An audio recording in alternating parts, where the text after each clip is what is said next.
Have you ever wondered who would win in a fight? Joseph Joestar, the Giga Chad himself, the Dilfs of all Dilfs, the Hamon Master, the man who saved the world from the ultimate lifeform Cars? Or a very angry man? Well, I'm here to answer your question. Who would win? The Stardust Crusaders or the Avengers? Now, let's set some ground rules for this fight. The Stardust Crusaders will be from the anime. I'll be taking reference mainly from that source and nothing else.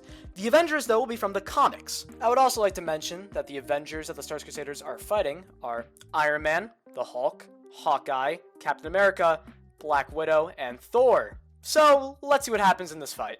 Good day for a swell battle. Now go! Jotaro has one of the strongest stands in the series, Star Platinum. It possesses superhuman sense, strength, stamina, accuracy, and speed.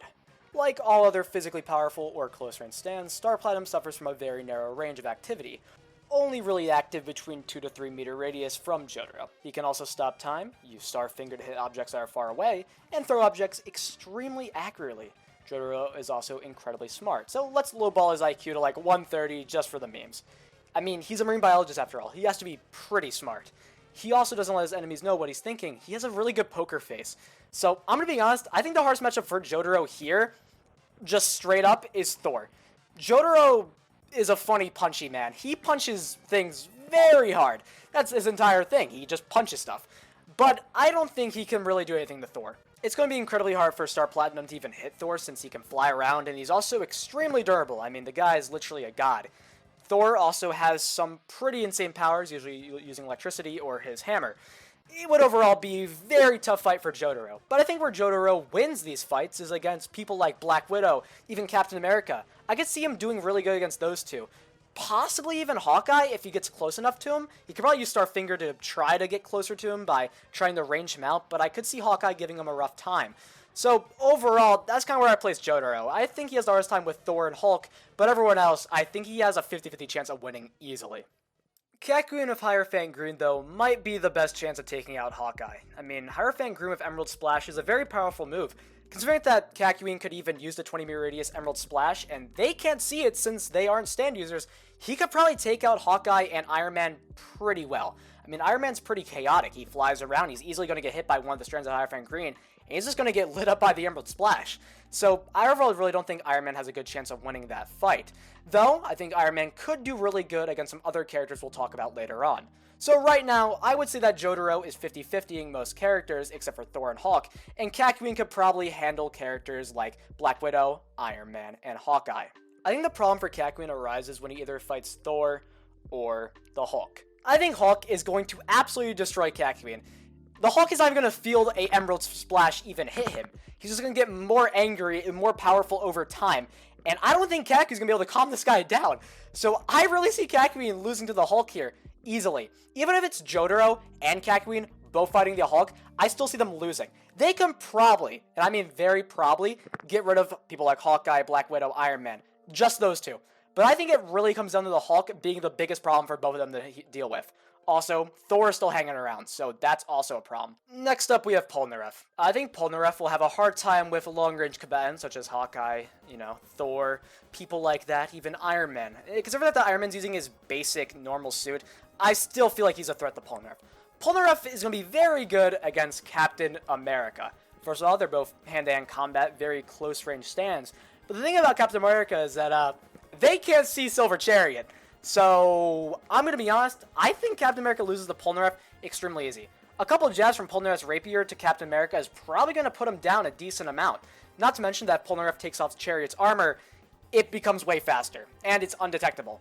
Captain America has heightened senses. He can know where things are coming from, and he's very cautious of his surroundings. He can't be cautious of his surroundings if Polnareff's stand, Silver Chariot, he can't even see that. He just can't see that coming, and he's going to get lit up by the sword, and I just don't think Captain America is surviving an encounter of Polnareff. Though, Polnareff isn't the sharpest tool in the shed. To be honest, he's not the brightest. His battle IQ is alright, I guess, but he's easily distracted, and if he's mocked by someone, he really has a hard time recovering. Kind of similar to Iron Man in a way. I just think that Polnareff might have a hard time fighting Captain America when it comes to a battle of wits. But at the end of the day, I think Polnareff is stronger, and he will probably outpower Captain America any day of the week. I throw his fight up to like a 70-30, Polnareff wins easily. Now we have Joseph Joestar. I think Joseph Joestar probably has the best chance fighting Hulk. For example, the Hulk can't see Hermit Purple, so Joseph could ensnare him, and possibly calm him down. If he keeps the Hulk away from the fight for long enough, he could calm Hulk down enough to where he just returns back to his normal human Bruce Banner. So that's kind of the only way I see this going for Joseph. If that doesn't happen, though, the Hulk gets so angry fighting Joseph, he loses it, and I think he just runs through the Stardust Crusaders instantly. The Hulk would just absolutely destroy that entire group of stand users, no matter what. He would get so mad, he would just lose it, and he would just win. I'm gonna be honest, I think the Hulk is easily the scariest person on that team for the Stardust Crusaders to deal with. Because I'm not gonna lie, Stardust Crusaders are some smart guys, but are they smart enough to handle the Hulk, to know to calm him down, to make him less angry, to make him less powerful? I don't know. I see the Hulk winning this fight 90% of the time. Let's bring Avdol into the mix. Let's say Avdol ends up fighting Thor, since he is the last one I haven't really matched up against someone. I think Avdol loses to Thor every time. I don't see him winning against any of these guys. I'll be honest, maybe he has a chance against Hawkeye, but that's really it. I think Avdol is easily the weakest on Stardust Crusaders, and he would probably lose to the weakest person on the Avengers team. So I don't see him having a great time no matter what happens. Here's my final thoughts. If Kakyoin can handle possessing the Hulk and making him go, like, in a rampage mode, maybe they could turn the tides for the Stardust Crusaders, but Thor would still be an issue. So, in conclusion, the Stardust Crusaders would basically have a cakewalk until Hulk and Thor get involved, and it's a GG! So, yeah, good game. Oh, yeah, I almost forgot. Don't bring up the dog. Iggy, get out of here! He's still alive!